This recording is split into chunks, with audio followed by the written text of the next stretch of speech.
At upang mas malawak pa ang maabot at madaling maintindihan, gumagamit ng local dialect sa kanilang ipinamamahaging information, education and communication o IEC materials sa mga komunidad ng Office of Civil Defense Ilocos Region.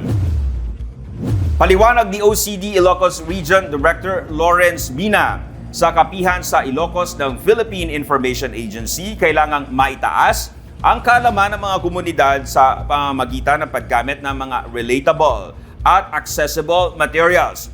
Halimbawa na lang sa mga kampanya sa paghahanda sa panahon ng tag-ulan at iba pang kalamidad.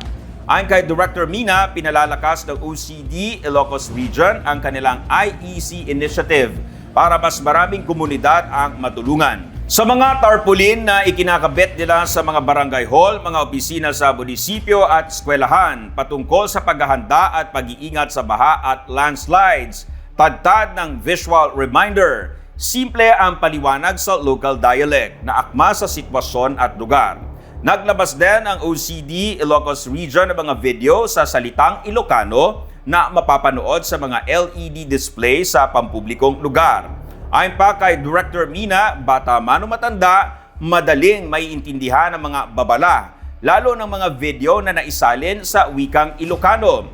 Ayon kay Adrian Pagsulingan, Information Officer ng OCD Ilocos, kahit ang mga LDRRMO ay may localized IEC materials, nakasalin din sa Ilocano ang mga mensahe sa online tulad sa Facebook page. Nakikipagtulungan din ang OCD sa media partners tulad ng Philippine Information Agency para sa agarang paglalabas ng weather updates at safety bulletin. Sa kabila ng National Alert System, sinisikap naman ng OCD Ilocos Region ang pagbuo ng localized alert system upang maging community-specific ang mga ipinakakalat na impormasyon.